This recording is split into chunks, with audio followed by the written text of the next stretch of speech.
أعوذ بالله من الشيطان الرجيم بسم الله الرحمن الرحيم. In the name of Allah, most gracious, most merciful. Oh, you who have believed, indeed, intoxicants, gambling, stone altars, and divining arrows are but defilement from the work of shaitan. So avoid it that you may be successful. Assalamu alaikum wa rahmatullahi wa barakatuh to each and everyone present here. We are here today to strengthen our relationship with the Creator, Allah subhanahu wa ta'ala. Before we proceed to the session, let us invoke the blessings of Allah subhanahu wa ta'ala. I request Ms. Samrin, the student representative from the Department of Psychology, to recite a few verses from the Holy Quran and to render its translation. Assalamu alaikum wa rahmatullahi wa barakatuh, everyone. أعوذ بالله من الشيطان الرجيم بسم الله الرحمن الرحيم ومن آياته أن خلقكم من تراب ثم إذا أنتم بشر تنتشرون ومن آياته أن خلق لكم من أنفسكم أزواجا لتسكنوا إليها وجعل بينكم مودة ورحمة إن في ذلك لآيات لقوم يتفكرون. Surah Ar-Rum, verse number 20 and 21. Its translation. And of his signs is that he created you from dust. Then suddenly you were human beings dispersing throughout the earth. And of his signs is that he created for you from yourself mates, that you may find tranquility in them, and he placed between you affection and mercy. Indeed, in that are signs for a people who give thought. Jazakallahu khairan kaseera.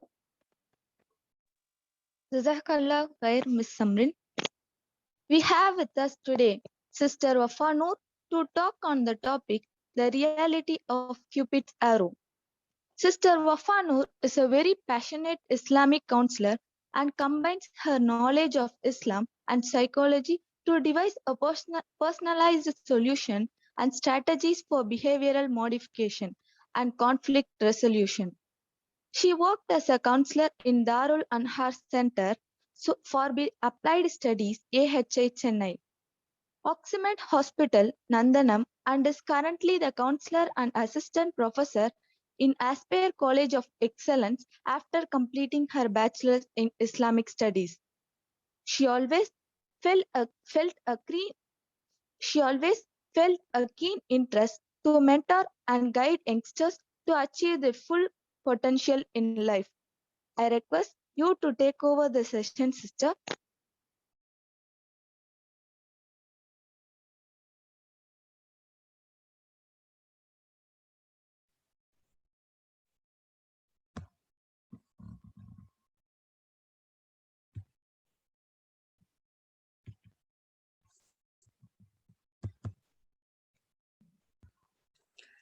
Bismillah, walhamdulillah, wassalatu wassalam ala rasulillahi wa ala alihi wa sahbihi wa man wala. Assalamu alaikum wa rahmatullahi wa barakatuhu.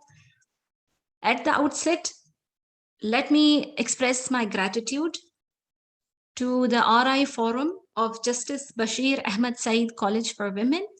And I'm absolutely honored for this opportunity as always. And every single time that I am able to address this wonderful group of ladies, it's very interactive, it's amazing, it's a mutually beneficial learning experience. That's why I'm equally excited as always for today's session as well. And especially the topic that I've chosen today to discuss, I feel this is like the elephant in the room, where we all recognize its importance, but somehow it's brushed under the carpet. So that's why I chose this topic, the reality of Cupid's arrow. And I hope that we can all have the camaraderie and that intimacy and the sisterhood on this platform, where we are able to freely and frankly discuss our ideas and our beliefs. So Bismillah, let us start.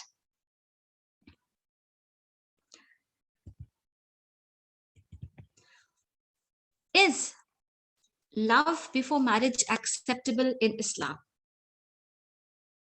I would like you to use the chat box. You can even unmute and talk. I really appreciate it. What do you think? Is love before marriage acceptable in Islam?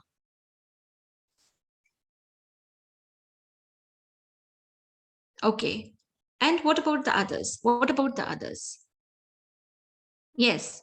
Okay, someone said yes. Why? Okay, and if you want to keep your anonymity intact, maybe you can change your name for entering, change your name, and you can just have your say. No, maybe allowed. Okay, in what case is it maybe? In what situation is it a maybe? Maybe the boy is religious and right? I mean, they could be mitigating factors. Is that what you're saying? In certain situations, it's okay, not allowed. No, I'm getting a lot of responses, not allowed. If love ends in nikah, yes, but not in haram way. Okay. Okay, so if the intention is to get married, is it okay? Within restrictions. Okay, what are the restrictions? What are the conditions? Still no. Okay. Okay, mashallah. Lot of differences of opinion. Shaitan will influence. In the halal way. But what is the halal way? Okay, if it is a practicing man, then it is allowed. Okay. It's a practicing man, but how do we know that, okay, this one is practicing and that one is not? And what if it is just a friend? We are just friends. We are not having any feelings for each other. What then? The man should approach the guardian of the woman. Yes, yes. Alhamdulillah. Any more responses? No, it is not permissible to. Okay, Alhamdulillah. Let's dive deeper and let's have a nice discussion today. Okay. So there is a difference between love and romance. Okay. In Islam, there is certain thing called, yes, there is love, and we'll come to that, but there's also the romance, which is, it's about wasting time, effort, and dignity. Because for Islam, you are very valuable. You are very valuable. Allah subhanahu wa ta'ala cares about you. Allah subhanahu wa ta'ala knows that you are vulnerable, that you need to be protected, that lots of wrong things can happen. That's a lot of missteps can happen. The shaitan can overtake and hijack a very completely dignified and innocent interaction, and shaitan can come and hijack it. So Allah subhanahu wa ta'ala knows, and Allah subhanahu wa ta'ala doesn't want you to ever be compromised, to ever be uncomfortable, to be ever put out, to ever waste your emotions, or to ever waste your time. So Allah subhanahu wa ta'ala has kept certain safeguards and certain rules, but it's for our own good. It's for our own good, because no matter how attractive, if the end result is not beneficial for you, then it is something that is harmful for you. That's why we are asked to not engage in time pass, not engage in something that is frivolous, that is superficial, that is not meaningful. Okay, so romance per se, or a kind of a frivolous relationship, careless relationship with members of the opposite gender is not allowed. Okay, what about having a boyfriend and a girlfriend?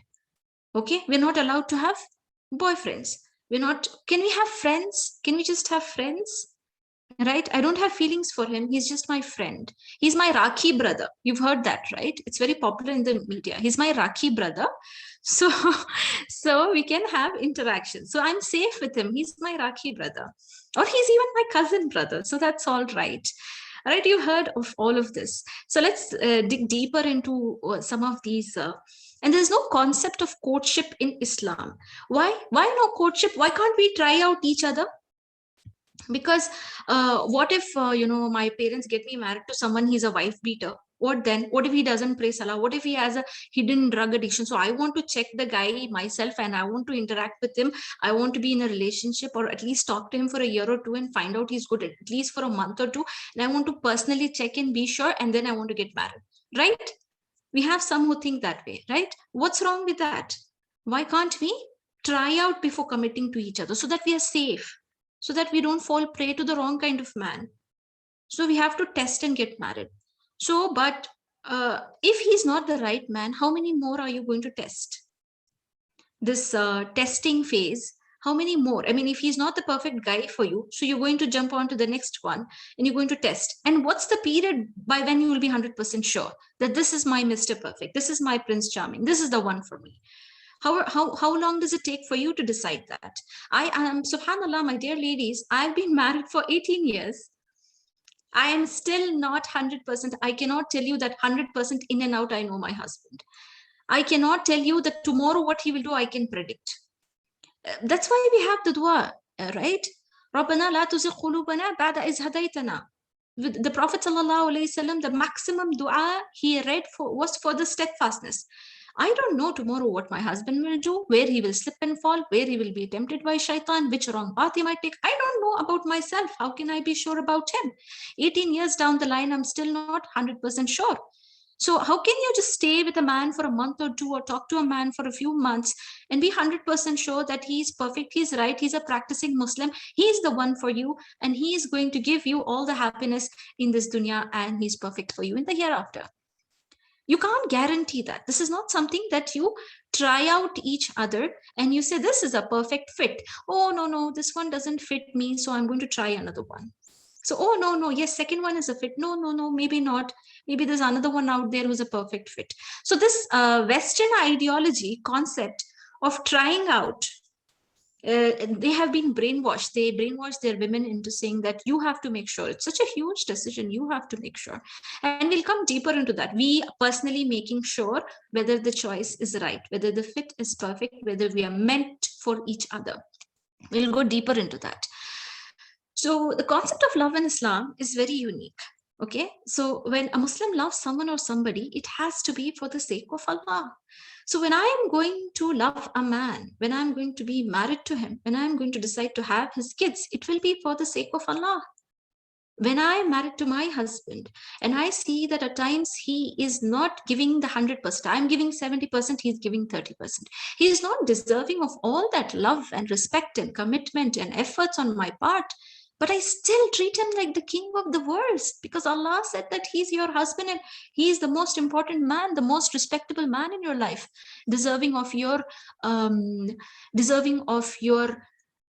commitment, deserving of your value, deserving of your absolute priority in my life. So when you love somebody for the sake of Allah, you don't do this commercial trading, give and take. Oh, you give 50%, I give 50%. When it's for Allah, you expect the rewards from Allah and you put your 100%. Regardless of whatever percentage you are getting, you are going to give that person the utmost of value, the utmost of your time and effort, and the utmost of your respect and your love, because it was for the sake of Allah. So that's the concept of love in Islam. You start basing the foundation of the relationship on the guidance of the Prophet. Can you elope and run away and get married and then say that I loved him for the sake of Allah because he was a good Muslim? No, Allah says there is a certain procedure to select a man, to love a man, to marry a man. There's a certain procedure. If you don't follow the procedure, how can it be for the sake of Allah? Okay, we'll go deeper into that. Next point.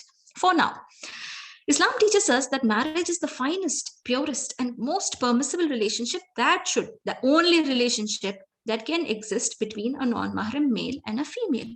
It should be the goal that they have in mind when they want to have a bond, have an interaction, be in a long-term relationship. It has to be halal. It has to be marriage. Okay, and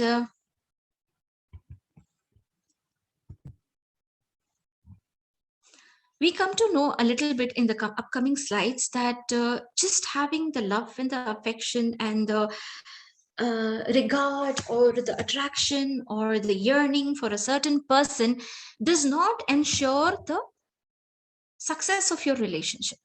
So why, despite this knowledge, why do we fall in love? Let's understand the physiology, the science behind falling in love. There's a bit of a biology over here. There's a bit of a psychology over here. But the thing is, the generation today, it's very difficult to just tell them a hadith and expect them to toe the line. They want to understand. They want to understand the hikmah behind it. They want to understand the why behind it. And I can completely understand this feeling, because though I'm 38 years old, I'm still not that old to not understand the fact that your mind is very logical and you want the whys behind it all. So I appreciate it. So can you tell me, okay, let me just just hold on. Okay, so before that, I would like to ask you, what do you think is some of the external indications of falling in love? You've seen, I'm not saying that you have particularly fallen in love, but maybe your friend, maybe an acquaintance, maybe somebody that you know who has fallen in love, maybe in the movies. What happens when someone falls in love? What are the physiological, the heart beating fast? Can you just put it in the chat box? Okay, the feeling of loneliness, feeling of anxiety, restlessness. Can you put it in the chat box? How does a person in love behave? What are the things? You can refer to the movies, you can refer to your friends, sadness, attraction. Okay, a loneliness. The moment they are away, they want to be back together again. They are a little bit illogical. They behave abnormal. The heart is fluttering, sweating, nervousness, anxiety, restlessness, enthusiasm. Yes, correct. You're getting all the stupid feelings, infatuation, butterfly in the stomach. Absolutely, absolutely. Okay, dopamine. I'm getting the name of the hormone. Yeah, there's an excitement, there's a restless energy. There's an energy all the time. You're daydreaming, you have lack of focus, lack of concentration. It's like a person is a completely different person, right? They're constantly happy, they're on the seventh heaven. So all kinds of, there's so much of physiology. So what is happening when we fall in love? Let's see how is the body is affecting so much, how is the mind being affected? Blockage of brain. Okay, all right, I really love your responses. Now let's see what the science tells us, what the research tells us about this.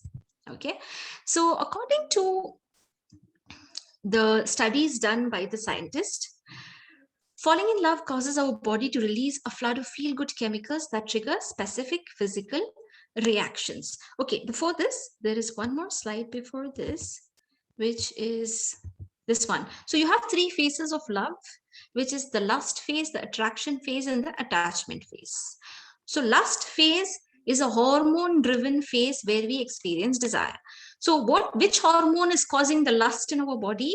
It is the estrogen and the testosterone. The biology students, the psychology students, the science students will be able to tell me, ma'am, we start producing estrogen and testosterone. We produce a little bit of testosterone, but mainly estrogen in the females. And when we achieve puberty at the age of 11, 12, and 13, and after that, we start having this attraction for members of the opposite gender. And this is something that is very natural. This is something Allah put within you. Allah told you that man was created weak. The Prophet ﷺ said, what did he say? That I have not left after me a greater trial, a greater tribulation than the temptation of women. The temptation of women, the temptation of the opposite gender. So when Islam accepts this, why is the Western ideology, why is the Western thought process or the media or trying to brainwash us, saying that we are supposed to not feel this, we are supposed to focus on our going ahead with our life, and we are absolutely supposed to be neutral, asexual beings, not having any feelings and emotions, and it is made to seem to us as if we are immodest or we are wrong to have certain such feelings within us. These are hormones. This is how Allah made us. Why are we denying the presence of these hormones? Allah subhanahu wa ta'ala meant for us, when we achieve puberty, to have a partner, to have a halal way of expressing these energies, these drives within us. So why are we suppressing the instinct? Why are we criminalizing or villainizing these instincts within us, which Allah has put within us? So the thing is to not deny these instincts, but the thing is to give them a proper channel, to accept The first thing is the acknowledgement. Yes, I acknowledge that I'm a sexual being. I acknowledge that I have within me these instincts. I have within me these raging hormones, which make me very vulnerable.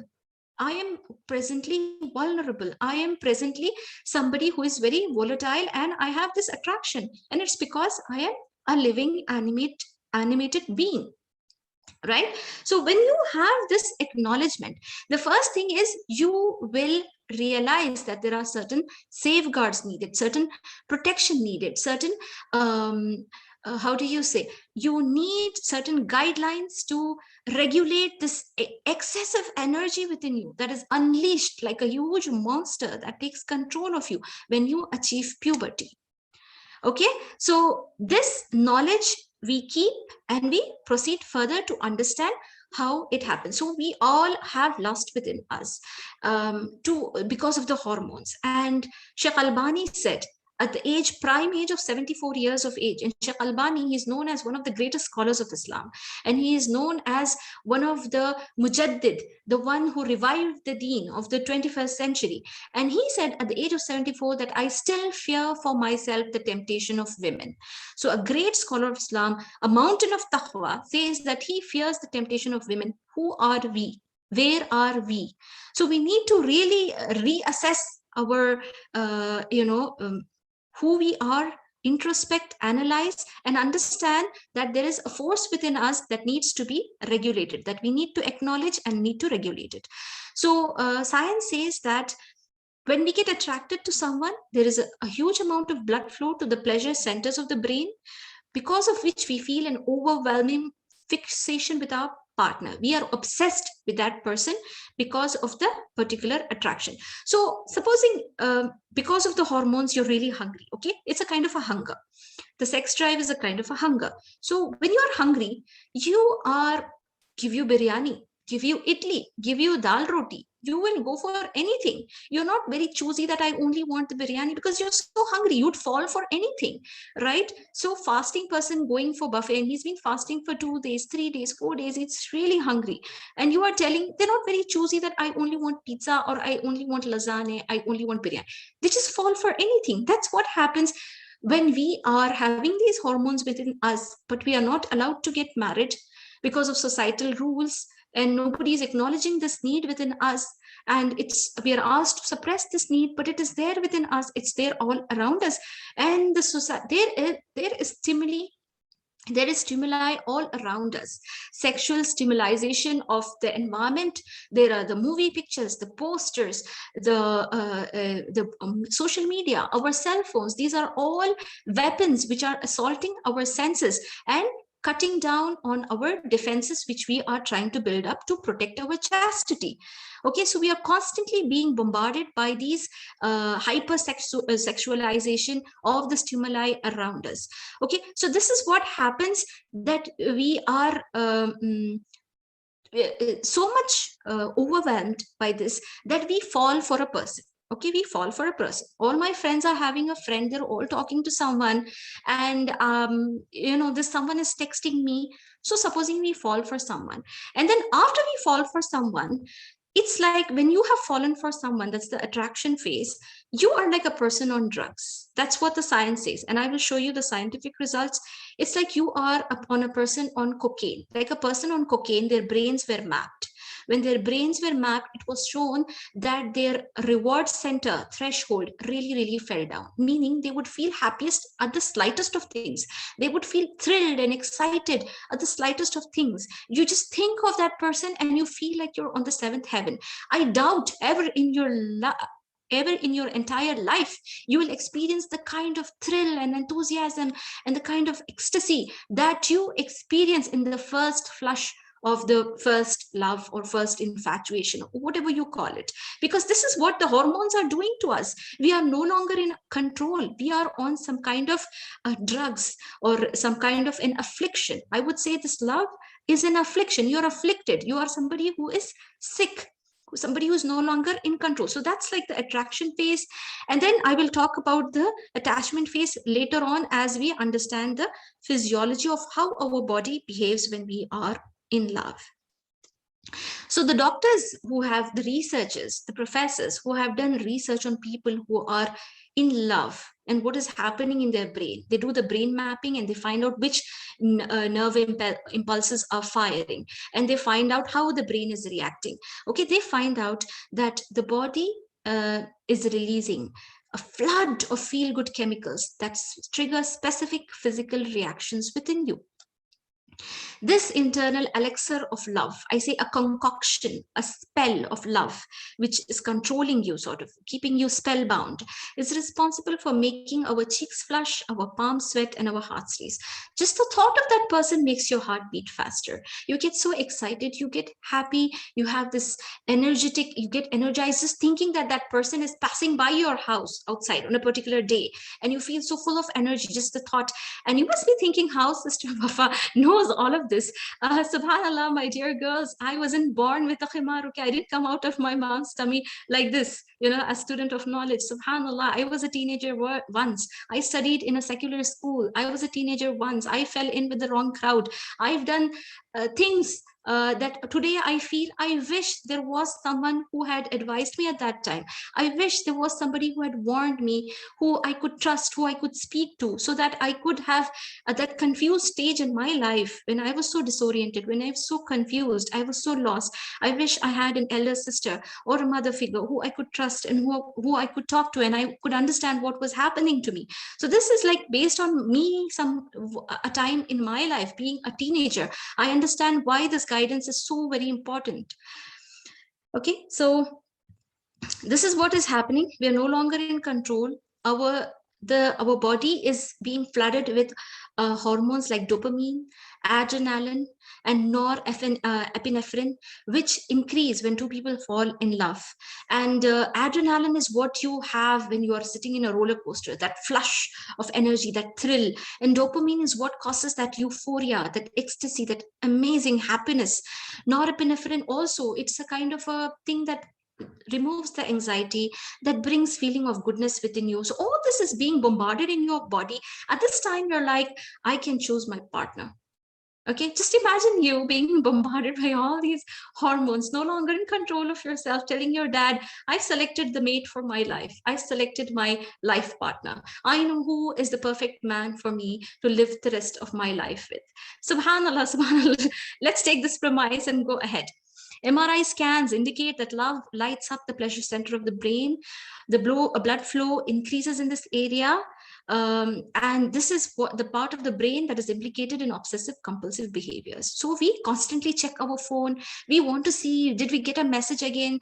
Are they messaging us? Are they calling us? Is our friend who is the sister of that particular person, or somehow can I get to talk to her? Can I find out where they are? I need to check myself in the mirror. How do I look? All of these obsessive behaviors, this is all a sign of, you know, the hormones playing havoc with your brain, you being in control, being controlled by your emotions. Your logical brain, your analytical brain, your normal self is no longer functioning. Okay, and this is not me saying, this is the scientists who are saying this. The phrase love is blind, okay, doctors caution, the doctors, they caution, the researchers, the professors, the doctors caution that this physical responses to love may work to your disadvantage. When you have this kind of you know, assaulted or assailed or flooded by these kind of hormones and emotions, you are at a disadvantage. What disadvantage? Not a physical disadvantage, a mental disadvantage. Mentally, you are no longer in control, and physiologically also your body is sending signals to you that, oh, you're excited, oh, you're happy, see the change that this person has brought into you.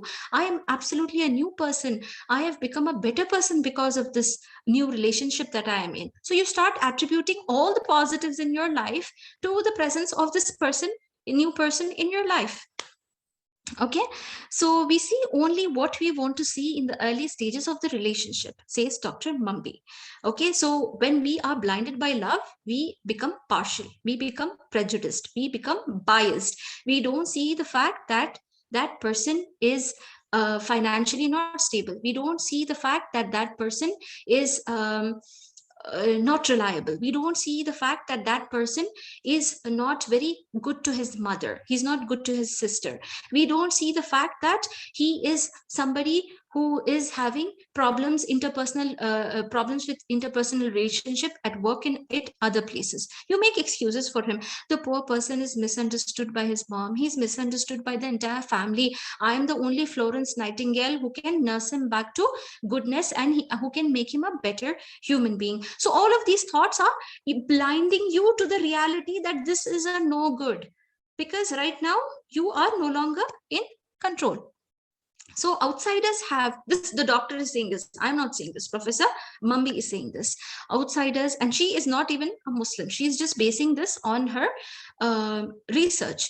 Outsiders may have a much more objective and rational perspective on the partnership than the two people involved. So others will have an objective perspective, they will be able to see the logical angle, the aspect, but the person involved becomes very emotional and subjective. They have become prejudiced. Okay. So going ahead, in a field study done by a French sociologist, marriage is more likely to succeed when the two partners did not fall in love before marriage. Why? Why is this? In another study of 1,500 families undertaken by Professor Ismail Abdelbari, the conclusion was that more than 75% of love marriages ended in divorce. Why? And those which were not based on prior love, those were not arranged marriage, was less than 5%.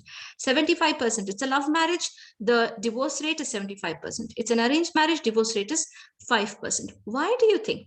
A psychologist explained this to me very nicely. He said that a person who has experienced the love, the thrill of being in love, he has experienced the kind of emotional highs that he's addicted to that high now. Okay, he's addicted to that thrill and that high and that novelty and that infatuation, that excitement. Now when he's married, he no longer feels that kind of a high. He no longer feels that kind of a reward. Pleasure centers in his brain are not stimulated the same way. So he's like, okay, it's the same woman, and month after month, year after year, it's just me and her. And whatever she was, the sense of abandonment and the sense of resentment and frustration is so much more in couples who have been in love before. Because I get so many calls. I'm also a marriage counselor, and I get a lot of calls from people. And when they call me and they tell me it was a love marriage, sister, they always talk about a sense of abandonment, a sense of disillusionment. He made so many promises and he's not kept it. Now you might be thinking at this point, my man is not like that. He's very true to his promise. He always keeps his word. Subhanallah, my dear sisters, the number of cases that have come to me from my practical experience, I can tell you the heartbreak is so much for me. Every single day when I talk to these ladies who are 10 years into their love marriage, 20 years into their love marriage, and they are, so disillusioned, so depressed, and talking about how they changed, how they didn't keep their promises, their sense of betrayal is far more. See, when a woman in an arranged marriage, she finds that her man is not perfect, that sense of betrayal is not so much, because she was like, okay, he was a bad apple from the beginning. He was a rotten egg from the beginning, maybe. But a woman who was shown a certain picture, and she got something else, and over a period of time she experiences this kind of abandonment and sense of disillusionment, the sense of betrayal is too bad.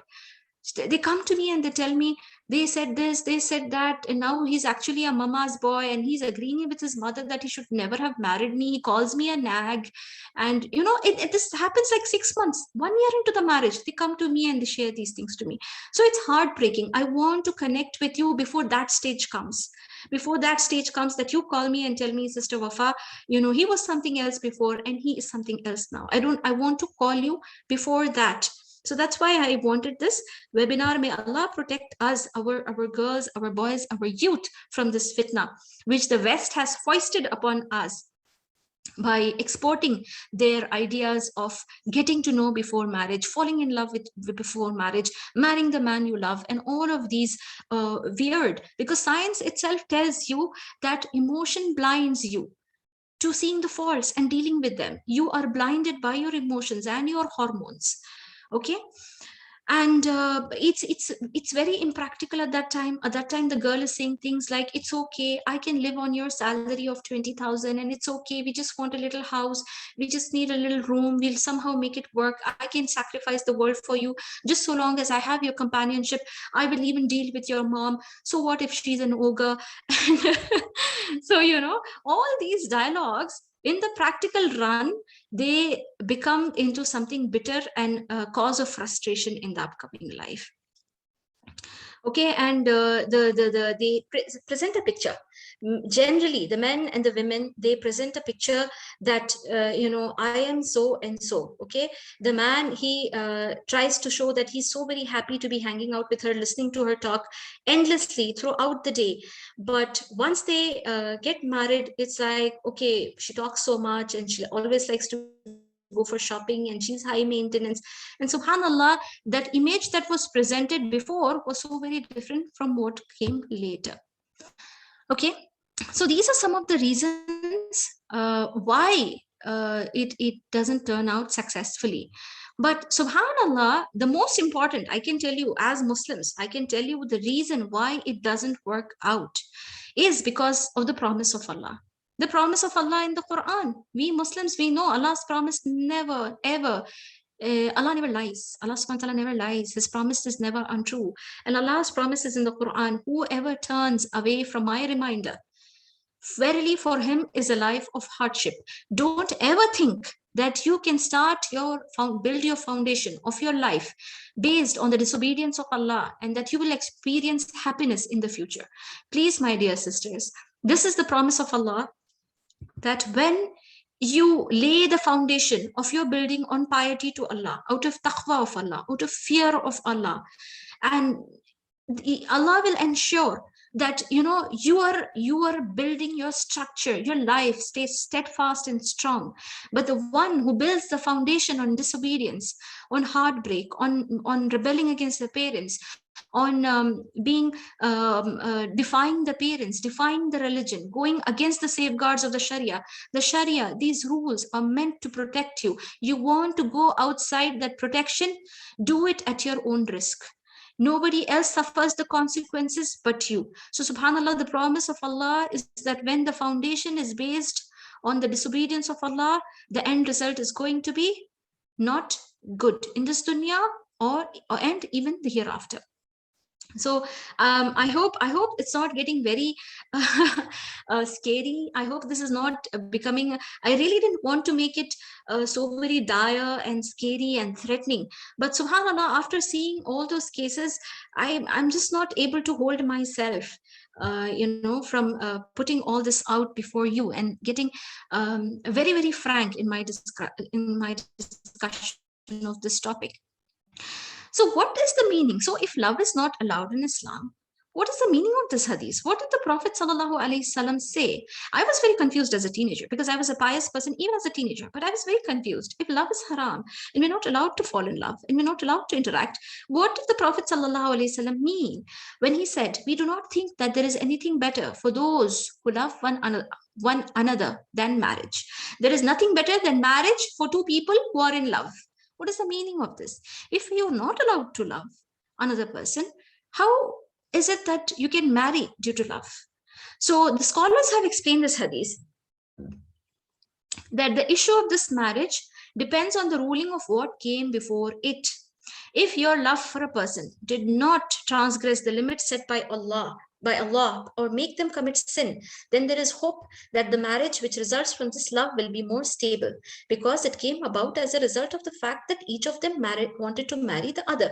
So how can you want someone without committing sin? How can you want someone without interacting with them? Supposing you come to know there is a particular cousin who's very pious. He prays tahajjud. He's gone to Medina. He wants to become a scholar. He cares for the ummah. And you tell your mother and your father that you particularly want to marry a pious man. Not that you have interacted with this person. You just come to know from your father that there is a very pious man. And you see somebody like the incident of Musa alayhi salam, right? When Musa alayhi salam helped the daughters of Yaqub alayhi salam to water their sheep. What did they go and say? That this man helped us. that he was very kind and he helped us. They just went and told their father that this was a kind man and he helped us. So this was, the father understood that this man is suitable for my daughter. So it's possible that you see a man who loves Allah and you love him for the sake of Allah, meaning you want to marry somebody who loves Allah. Because somebody who loves Allah, whether when he gets married to you, okay, whether you're his first wife or his second wife, or he decides to marry someone other than you, he's always, because he loves Allah and he's afraid of Allah, he's always going to try to treat you with justice. He's going to try to treat you with fairness. He's going to try to give you your rights. He's going to at least have that basic level of giving you the best possible treatment that is possible by him. At least that way you are assured of you getting your rights. Okay. All right. So that's what happens when you base your foundation on taqwa, on piety and loving for the sake of Allah. Then the best thing for you is marriage, and your parents agree. Okay, you tell your parents, try to convince them that I want to marry a man who is pious. Okay, and you tell them that, you know, Papa, please look for a pious man. And your father sees someone who is always there in Fajr Salah. And that's the kind of way that you look for in a marriage. You can tell your parents that you are in need of a marriage, that, you know, because society today has become such that, subhanallah, yesterday I was hearing a very old woman speaking. Okay, she was speaking, she was like, you know, in her 70s, subhanallah, and she was speaking, and you know what she was telling? When she found out that some girl got married at the age of 19, this lady says, why 19? She's so young. Why are they getting her married at 19? Subhanallah, this 19-year-old girl has been battling her emotions and her desire and her lust for, she has been on a fast, on a sexual fast for the past 7 to 8 years of her life, despite the hormones raging in her body. So her parents got her married at 19, and this old lady of 70 above, and you know, her personal experience was that she lost so many of her own children, I mean, to elopement and to illicit relationships and wrong haram relationships, and she still didn't learn a lesson, subhanallah, and she's still advising that why such a young girl is getting married. When are we going to change, my dear sisters? Islam tells us, when your child is in need of marriage, get them married, save them from, help them to protect their chastity, safeguard them from the haram, safeguard them from the evil in the society. We think that if I get married, I can't study. Did you know that I did my BA in Islamic studies after having my baby? Do you know that I did my master's in counseling psychology after having my baby, after having my 2 babies? I have till date, I continue to study though I am married. Who said you cannot study after marriage? Sheikh Muhammad bin Abdul Wahhab, one of the greatest revivers of the deen, one of the greatest scholars of the deen, guess what age he got married? Can one of you tell me at what age he got married, Sheikh Muhammad bin Abdul Wahhab? He was the one, you know, when they started building over graves and they started doing bid'ah and started grave worshipping in Saudi, in Medina, and started worshipping the graves of the scholars and the grave of Prophet Muhammad sallallahu alaihi wasallam. He was the one who revived the deen and said, you cannot worship graves, you cannot worship the dead people. Do you know what age he got married? Just guess a number. 20. Who else? Guess a number. 24. What age did Sheikh Muhammad bin Abdul Wahhab get married? Yes, give me some numbers. 17. Excellent. 30. Excellent. He was one of the greatest scholars of Islam, and he got married at the age of 11. He got married at the age of 11. Allahu Akbar, my dear girls. This is the Western society that is influencing our elders, that is influencing us, that says that if you get married, you will become distracted, you will become a failure, you will have all kinds of horrors happening to you. And this is like the secular education tampering with your mind. Islam says a child is ready for marriage when they have reached the age of puberty. So when they are 15, 16, 17, 18, 19, whenever they are ready, please do not delay their marriage. Save them from haram, protect their chastity. Don't give them opportunity to commit the zina, to commit the sin, to fall into temptation. Allahu Akbar. May Allah give us the guidance to understand that what is happening to our youth, what kind of trials and temptations they are battling with on a daily basis, especially today, when everyone is supposed to have a device. Even my 10-year-old is supposed to have his own device so that he can conduct his online classes. So all of us have devices. And when your mother goes to sleep 10 o'clock, 11 o'clock in the night, you are alone under your sheets with your device. Allahu Akbar. What is to protect you apart from taqwa? What is to protect you from giving in to your raging hormones? What is to protect you from pressing a button and talk to having a male spout sweet nothings into your ears? What is to protect you? What is to stop you from somebody uplifting your mood, uplifting you, praising you to the skies? Subhanallah, don't we all want to be told that we are so beautiful, that we are so desirable? What is to stop you from that? Nothing but the fear of Allah. Right? So subhanallah, we should not make it hard on our youngsters. We should know what is going on with them and the kind of battles that they are waging on a daily basis to protect their chastity. Okay, so the love that comes because of an illicit love relationship will never be stable. I told you it is because they have experienced the highs of an illicit love affair. They can never be satisfied with the humdrum monotony of a stable married life for years and years, because they've experienced that thrill. Now they want that same thrill in their life. So a man, even if he gets married after a few years because he experienced the thrill of a affair, of an love before marriage, he wants to experience it once again. Okay, so this is very dangerous, and may Allah protect us. Na'udhu billahi min zalik. All right, so what can you do? Okay, so what can you do? What can you do to protect yourself? Please intimate your wali or your guardian of your preferences. Tell your parents that you can always study, and you can study even if you're married. So if you are in need of marriage, tell your mother, tell your aunt, tell somebody you trust in your family that you would like to get married to protect yourself. There's nothing wrong in that. You want to protect your taqwa, you protect your chastity, and that you will want to get married to somebody who will approve your education even after marriage.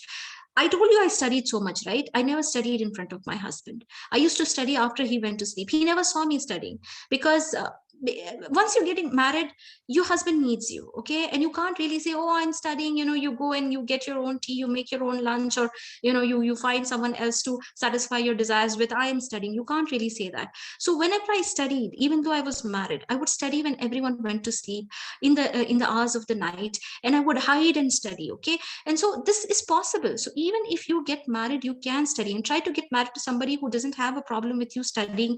And, you know, tell your parents that you would like to get married to somebody who is pious.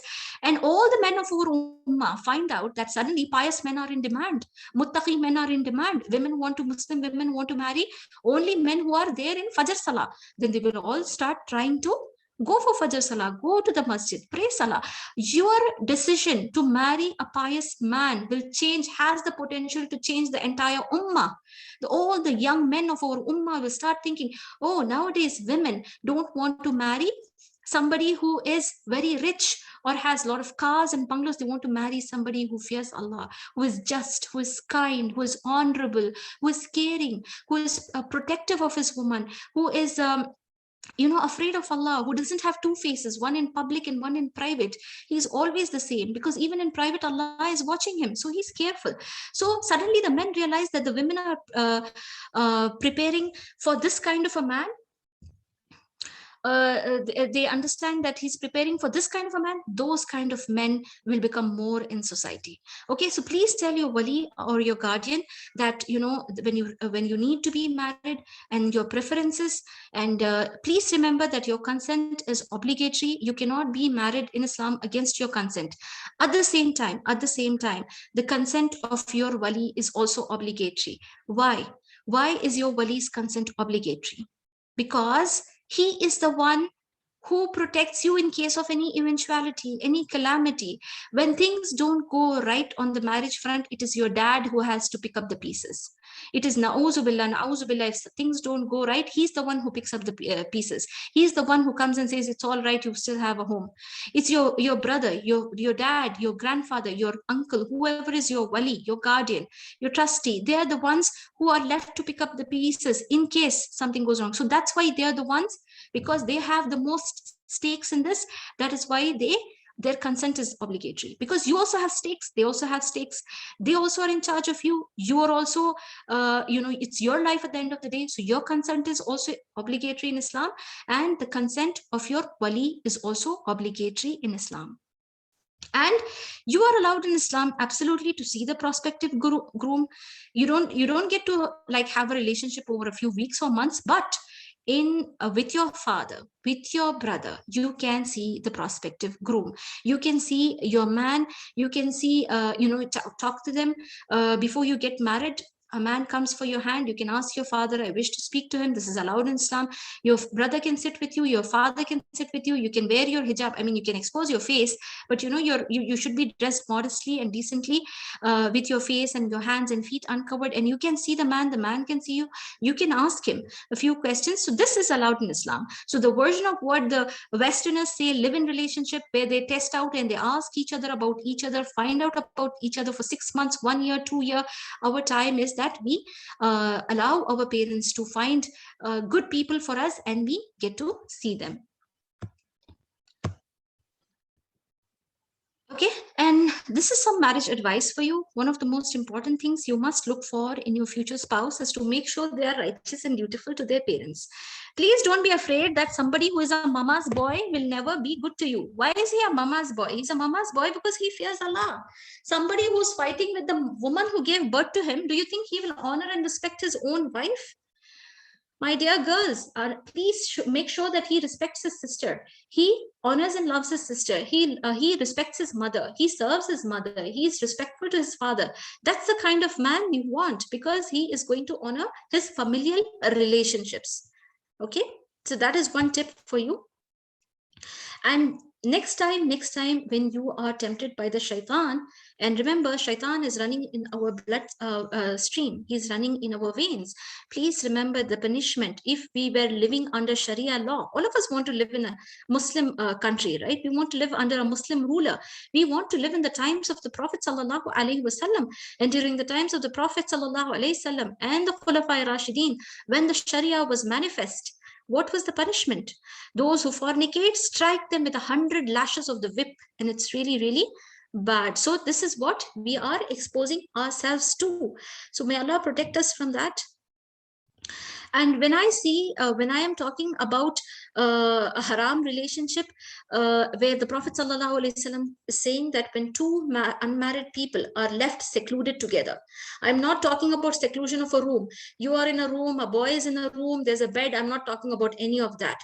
You are in your bedroom. Your boy is somewhere at the other part of the world, another corner of the world, okay? But you have the cell phone. He has the cell phone. Both have the internet. Both are chatting to each other, and nobody else is aware. There's no third party seeing what you're typing to him. That is also seclusion, my dear sisters. Sitting in a bedroom with a boy is not seclusion, is not the only seclusion.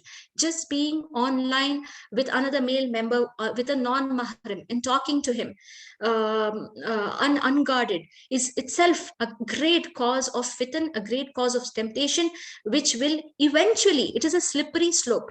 Today you control yourself, it's possible tomorrow you might slip. Okay, so zina is a huge sin. Allah subhanahu wa ta'ala has told us that he didn't say don't commit zina. What did Allah subhanahu wa ta'ala say about zina? What did Allah subhanahu wa ta'ala say about zina? Allah subhanahu wa ta'ala said, do not come close to zina. He didn't say don't commit it. He said, don't even come close. Don't even come close to zina. Okay, sorry, I just read the comment. Okay, so how can you avoid this? Allah subhanahu wa ta'ala says, don't even come close. How to not come close? Lower your gaze from the haram, even watching teleserials, even watching movies, even watching the stuff that you have on social media today. encourages. You have some kind of a tele-serial, you have some kind of a movie, it encourages those hormones within you, where you are not able to focus, you're not able to distract yourself, because of which, so lowering your gaze is not just from staring at the members of the opposite gender, lowering your gaze from haram content, from titillating content, from tempting content, from content that encourages you wrongly. Okay, so lower your gaze from all that which brings out the devil inside of you. Having shame, getting married at the right age. And right age is the age when you have the need. When you have the need is the right age for the marriage. Somebody might have the need at 17 or 18 because they are very scholarly, very academic. They're the sort of person who's very engrossed in their scientific experiments. They are absent-minded professor kind of person. Okay, maybe for them it is 18, 19, 20. Maybe somebody, for them the need urge starts at 13, 14, 15. So the right age might differ based on person to person. And today, in today's hyper-sexualized society, I'm telling you that the right age is starting earlier than normal because of the constant bombarding of sexualized stimuli. Then you have the fasting, which is the Prophet ﷺ said, try to do fasting from haram content, fasting from the halal, that is fasting from dawn to dusk, so that will curb your desires. Because when you are not getting food, your mind will not get that, okay, I'm hungry for food. So the next level of hunger is the hunger for sexual desire. So you're not getting food itself, how will you go to the next level? So fasting is one of the means of fasting from haram relationship. Getting rid of the bad company. So long as you are in the company of girls who themselves also have kind of illicit relationship, you are in danger. Because you know the proverb, right? Tell me who your friend is and I will tell you who you are. The Prophet ﷺ also said that a person can be recognized by his friend or his companion. So if all the girls in your group are watching a certain kind of show, listening to a certain kind of songs and hanging out with the wrong kind of mixed gender crowd, it is inevitable that today or tomorrow you will get sucked into that vortex. May Allah protect us. So please understand the dangers. And salah, make dua to Allah, cry in the night, Allah help me protect my chastity. Holding on to Islam today is like holding on to burning coals. I am in pain, Allah, I am in pain because of this self-restraint, because of this self-imposed rules of chastity and self-imposed discipline. So I am in pain, I am in anguish, I am in anxiety. Allah help me, Allah, make me stronger, increase my iman. Ya Allah, give me pious spouse. Allah, give me a halal ways of releasing my sexual energy. Allah, open the avenues for me, enable my parents to see about my needs and about my desires. So make dua to Allah, stand and cry in the night. Don't think that the one who created you doesn't know about how you were created, about what you require and what you need. Okay, so Imam Ibn al-Qayyim said very beautifully, our Salaf had great insight as to the human behavior. Imam Ibn al-Qayyim said, having patience in lowering the gaze from looking at that which is forbidden is easier than having patience upon the pain that is because of having patience upon the pain that comes because of not lowering the gaze. So believe me, it's difficult to impose this discipline on yourself, but the consequences of not imposing this discipline is more dangerous. It's going to lead down to a path of being in a relationship, fighting with the parents, fighting with the, eloping, running away, heartbreak, frustration, abandonment. So all that pain, compared to all of that pain, the pain of doing hijab and having a fast, having self-restraint, that's far more easier than the pain that is to follow because of not lowering the gaze. So not coming closer to zina.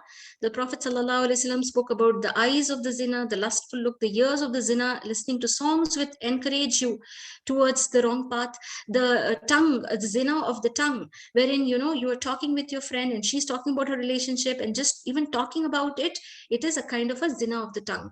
The hands, your everything, you're typing on your text, you're texting your friend, your male friend on the phone. That is the zina of the hands, the zina of the legs that takes you to the place. If you were to meet someone, or you were even to pick up your device and do the deed of chatting, of interacting, all of these, our organs are committing zina. And what did the Prophet ﷺ said?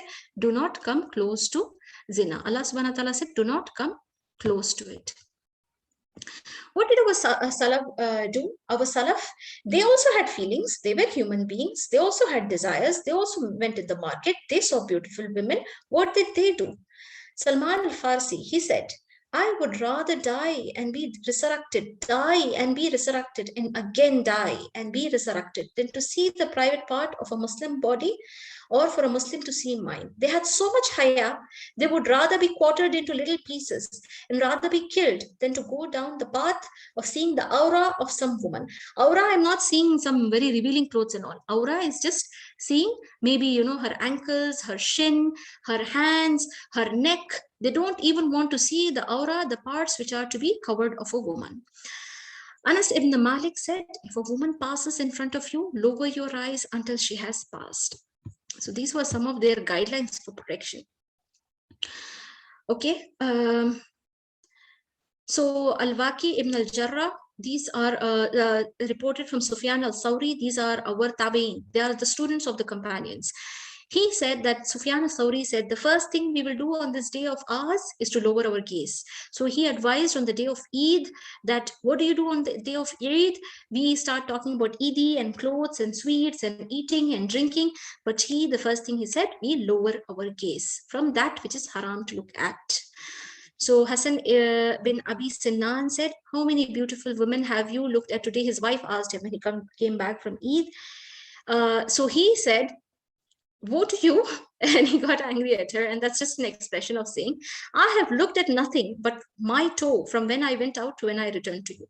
He said to his wife, I put my head down so low that I saw nothing but my toe until I reached home.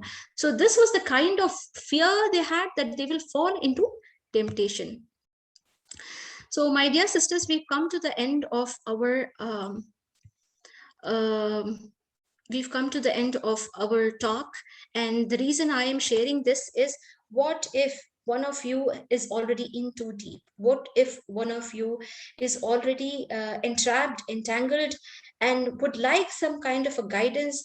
You can always contact me. This is something we do for the sake of Allah, because I had no one. When I was a teenager, I had no one. I could not go to my mother. She would not understand me. We had the generation gap. I could not speak to, there was no counselor. There was no sister who had the knowledge of Islam, who could guide me what to do. So I don't want that today among our youth, among our ummah, there is somebody who needs help and there is nobody out there to guide them with trust, keeping their identity confidential, not being judgmental, not, making remarks at them that they are not good enough or their character is not good enough. So without being judgmental, you want to help your sister, to guide her. I wish I can do that, my dear sisters. So inshallah, please know that we are always available. You can always contact us. With that, you can have the question answer session if there is time. If I am permitted by Sister Abida and the convener of this program, if I am allowed to take, I will take. Otherwise, please let me know.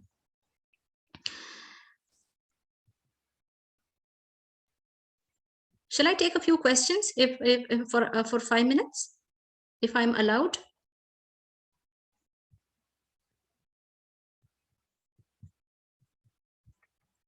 Okay. All right.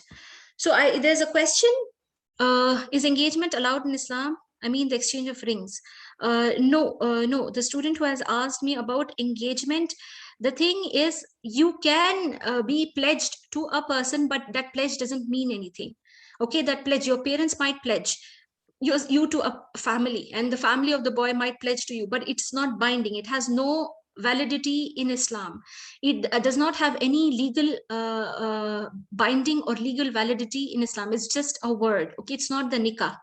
So that because it's such a fragile thing, it's just your father pledging you and the other fathers pledging you, and it's still not a nikah, it's still not a relationship, it's still not binding, and either of the parties can turn back on their word. So still you are not it's not a nikah, it's not a marriage. It's not safe for you to go out with that person. Just because I'm engaged to that person, I am going out so I can talk to him. No. If there is an engagement, I advise the parents, and someday all of you ladies will become parents. I advise you, please don't go in for these foreign concepts of engagement. Just go in for the nikah, plain and simple. Go in for the nikah and save your children and save your generations from all the fitna and the temptations that have been exported from the West. Their societies are absolutely in shambles, in disasters. They have no idea what to do, and they are not in a position to advise us. Yeah, so after engagement, that person is a non-mahrim. He is not. You become mahrim only after the nikah. The nikah and the exchange of the mahar amount and the nikah and after the nikah, no need for rukhsati. After the nikah, you can talk to the person. The person can come to your house and talk to you. You can go to the person's house and talk to. You don't have to have rukhsati. You can have the rukhsati later, but the nikah needs to happen. That is the nikah in the presence of the witnesses, in the presence of the wali. The nikah needs to happen. So the engagement, there is nothing like engagement in Islam. I gave you the number. I just put it the number. You can contact me on my number. That is the admin's number. You have to take an appointment to speak to me. Please contact the admin and tell them I need to speak to Sister Wafa. They will pass your number on to me. Okay. Okay, who don't want to get married early, subhanallah, if you don't want to get married early, safeguard yourself, protect yourself. And somebody who doesn't want to get married at all, please find out what is the reason. There could be a psychological reason, sometimes child abuse, sometimes something else. Try to find out what is the reason. This is not the normal position. Normally, science also says, we know that the human fitra is that all human beings are in need of companionship. So please find out what is the core cause, what is the reason for that. Consummation is allowed only after walima. No, nothing like that. Consummation can happen after nikah. Walima is just the feast that the boy puts, because he's celebrating. So he puts a feast for the people that he got married. Okay, so consummation is allowed after nikah. Husband's duties, inshallah. The next, I have got a request for fulfilling husband's duties. So inshallah, next time I am invited by Sister Abida, inshallah, I will tell you about what are the duties of a husband. Alhamdulillah. Okay, I'm getting lots more questions. So I don't know, can I take more questions? If I am guided on this, I can continue ahead by the organizers. Shall I go ahead or shall I stop? Please let me know.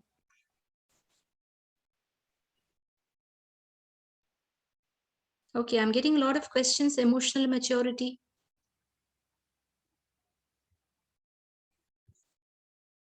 Can one of the organizers please guide me? Can we continue with the session, or better to wrap it up? You can take a few more minutes, sister. Okay, Jazakallah khair. Barakallah. Yeah, so yeah, I'll take a few more questions. Okay. Okay, ideal time between engagement and nikah. I'm telling you, no, there is no concept of engagement. Why do you want to go for a Western concept? Start your marriage with an Islamic concept. Islamic concept is the nikah. A man proposes to your father. He doesn't propose to you. He proposes to your father. Your father sees, is this man good enough to take care of my daughter? Because your father knows how much you spend on makeup, how much you spend on clothing. Your father knows what and all fruits you like to eat. Sometimes you like to eat the expensive fruits. Sometimes you like to go out here and there. What is your expenses? Your father knows. And that's why when the man comes with a proposal, he will see whether this man can satisfy my daughter, because your father has been taking care of you for 20 years, right? So he knows you best. What is your financial requirement? What kind of ease and comfort you have been raised with? How much stress you can take? How much financial stress you can take? So the proposal goes to the father, and the father sees the man. Okay, how much is he earning? What kind of a house he has? Will he keep my daughter comfortably? All these he sees, and then he says, says, okay, I am okay, now you can come and talk to my daughter. So this is the ideal Islamic way. So the father gives the okay, and then the boy comes and talks to the girl and the boy can see each other in the presence of the father, and the girl says, I like Papa, you like the boy, I also like the boy says, I like the girl, and then they get married. There's nikah. There is no concept of engagement. What is this engagement, my dear girls? Can you show me any incidents from the life of the Prophet sallallahu alaihi wasallam or his companions where there was any kind of function called engagement? What is the Arabic equivalent of the term engagement? Okay. Yeah, the family can give you a lot of gifts once the nikah has been finalized, that okay, this is the date of the nikah, and your family and the father's family and the boy's family and the girl's family, and they bring a lot of gifts. They come to see you, they're giving you a lot of gifts. So yeah, exchanging of gifts is okay, because this is happening between families. Always involve your families. How will we know about the groom in just a single meet? Yes, what kind of questions? Very good question, a very good thing. In the, what kind of questions you can ask? You can ask your the man the kind of questions. What are what for example, I would like to study, or what do you think is the role of a woman? What are your expectations from me after marriage? Will I be living with you, at your home? You can ask any kind of questions. It depends. The kind of questions that you will be asking to your husband depends on your circumstances. What I would have asked my husband is very different from what you will ask from your husband. Probably I would have asked my husband, if he is punctual with salah, or what are his ideas, or what he feels about Islam, or what how does he feel, where did he study? I can ask him those kind of questions, but you will have your kind of questions because you are the one who is marrying. So the kind of questions you will ask will depend on how you want to understand him. Do you want to know his Islamic background? Do you want to know about his academic accomplishments? Do you want to know about his family? You can ask him whatever you want to ask, what you are curious about. Okay. And your father can ask him, your brother can ask him. Fixing the date for marriage. Okay, yeah, fix the date for marriage. Why do you call it as, fix the date for marriage, but nothing is binding until the nikah takes place. The date, like today, yes, let's get married. Okay, I want to give my son to you, and you want to give your daughter to my son. So this has happened between two families. Next week, next month, okay, groom is coming after 6 months. Okay, after 6 months. So nothing is finalized. The nikah is the thing that is binding. No, you cannot talk after engagement. I just told you. You cannot talk after engagement because it's leads to a lot of fitan. Leads to a lot of fitan. You can talk, you can meet the groom once with your father or your brother in their companionship to ensure that you are not taken advantage of. So many, you can't judge. Even after 18 years of marriage, you can't judge. I am a happily, successfully married woman. Still, till date, somebody who is happily, successfully married woman, I am telling you, there is still storms in my marriage on a daily basis. There is every day that I fear Allah and I make my marriage a success. The reason for the success of my marriage is not because I know my husband. The reason for the success of my marriage is that I fear Allah and I expect Allah to reward me for making compromises, for making the sacrifices, for putting down, for not being confrontational, for not asking for my rights every single day, and having the utmost respect for my husband, because Allah said, respect your husband. If I was to be given, if I was to be given the permission to, that somebody can prostrate before anyone else apart from Allah, then I would permit a woman to prostrate to her husband because of his great position. So if I am a successfully, happily married woman today, it's not because I know my husband. It's because I fear Allah and I'm willing to put in the 100%. It's not a tit for tat relationship. It's not a commerce. It's not a trade. You do this for me, I do that for you. You respect my mom, I respect your mom. It doesn't work like that, my dear sisters. Please keep your rights and duties and your contract and it's like put in your 100%, pray to Allah for success. Okay. Okay, yes. My dear sisters, there's a lot of questions coming in, so I would like to end it over here. Please put in a word with Sister Abida that we would like to invite Sister Wafa to explain why the Prophet ﷺ married Aisha radiallahu anha when she was 9 years old. Please call me in for that. I will come and address you at another time. Please come and ask me these questions about, what is the kind of relationship a man and a woman are supposed to have. How should a husband behave with his wife? How should a wife behave with her husband? All these are material for some upcoming talk, inshallah. I'm really humbled by your love and your enthusiasm and your the questions that you're sending me. So inshallah, please put in a word with Sister Abida and I will keep in touch with you. I will be back again to answer your doubts with a brand new inshallah PPT and altogether new topic. Okay, so wassalamu alaikum wa rahmatullahi wa barakatuhu. Jazakallah khair, sister, for that heartwarming session. This was a much needed topic that is usually not talked about. You have clearly given us a picture of the fantasy and reality of love and relationship. And Jazakallah khair, sister, once again. May Allah protect us from everything. We will end our today's session with a dua. ربنا تقبل منا إنك أنت السميع العليم وتب علينا إنك أنت التواب الرحيم سبحانك اللهم وبحمدك نشهد أن لا إله إلا أنت نستغفرك ونتوب إليك سبحان ربك رب العزة عما يصفون والسلام على المرسلين والحمد لله رب العالمين. Assalamu alaikum. The meeting is over. You may all leave the meeting now.